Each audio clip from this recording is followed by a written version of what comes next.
হুমায়ুন কবির পরপর এমন সব স্টেটমেন্ট দিয়েছেন তিনি, ঠিক যেগুলো দিলে তৃণমূল বেকায়দায় পড়ে। বারবার বলার পরেও থামেননি তিনি। সেই বেলাগাম হুমায়ুন কবিরকে লাস্ট অ্যান্ড ফাইনাল ওয়ার্নিং, সংযত হওয়ার কড়া বার্তা দিয়ে লিখিত চিঠি তৃণমূলের শৃঙ্খলা রক্ষা কমিটির। শুক্রবার বিধানসভায় নিজের ঘরে ডেকে ভরতপুরের বিধায়ককে হাতে চিঠি ধরালেন তৃণমূলের পরিষদীয় নেতা শোভনদেব চট্টোপাধ্যায়। ভরতপুরের তৃণমূল বিধায়ক হুমায়ুন কবিরকে ফের কড়া বার্তা তৃণমূলের শৃঙ্খলা রক্ষা কমিটির। বিতর্কিত মন্তব্য করার জন্য এবার শুধু চিঠি দিয়ে সতর্ক করা নয়, চিঠির ভাষা এবার আরও তির্যক। সূত্রে খবর, ওই চিঠিতে লেখা আছে লাস্ট অ্যান্ড ফাইনাল ওয়ার্নিং। শুক্রবার হুমায়ুনকে নিজের ঘরে ডেকে পাঠান তৃণমূলের পরিষদীয় নেতা তথা রাজ্যের মন্ত্রী শোভনদেব চট্টোপাধ্যায়।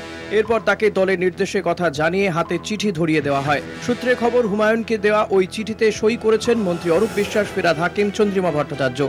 ভরতপুরের বিধায়কের বিরুদ্ধে অভিযোগ, সম্প্রতি তিনি বিভিন্ন সংবাদ মাধ্যমে এমন কিছু মন্তব্য করেছেন যাতে দলকে অস্বস্তিতে পড়তে হয়েছে।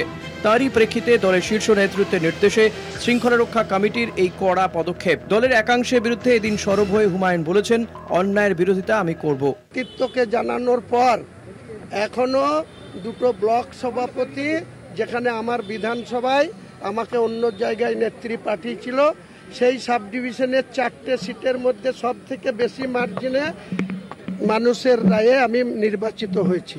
সেই ব্লক সভাপতিরা আমাকে পদে পদে অসম্মান করে। পঞ্চায়েত প্রধান প্রতিদিন তার একটা কেউ ওয়ারিশ সার্টিফিকেট নিতে গেলে 50,000 টাকা দাবি করে।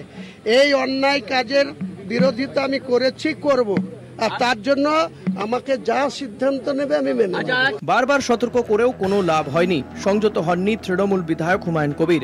একাধিকবার আলটপকা মন্তব্য করায় দলকে বিড়ম্বনায় পড়তে হয়েছে। এবার চরম হুঁশিয়ারি দেওয়া হলো তাকে। হুমায়ুন কবির কে আমরা আগে একবার সমাজ করেছিলাম,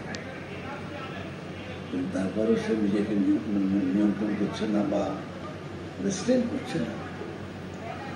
স্বাভাবিকভাবেই অনেক কথাই সে বলে ফেলছে, যেগুলো দলের যে ডিসিপ্লিন, সেই ডিসিপ্লিন বারবার বলা সত্ত্বেও যখন সে করছে না, তখন তাকে বলা হলো যে আগের বারে তখন চিঠি লিখেছেন যে ভবিষ্যতে করবে না, এটা তারপর তুমি সেটা কন্টিনিউ করে যাচ্ছে।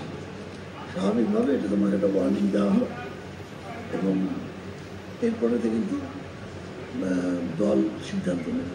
তৃণমূলের একাধিক নেতার মন্তব্য দলকে বিড়ম্বনায় ফেলছে। তা রুখতে কঠোর পদক্ষেপ নিচ্ছে দলের শৃঙ্খলা রক্ষা কমিটি। আইসিকে কুমন্তব্য করায় বীরভূমের বাঘ অনুব্রত মণ্ডল চাপে পড়ে ক্ষমা চাইতে বাধ্য হয়েছেন। এবার সংযত হওয়ার চরম বার্তা গেল হুমায়ুন কবিরের কাছে, যা ঘিরে সরগরম রাজ্য রাজনীতি। কলকাতা টিভি।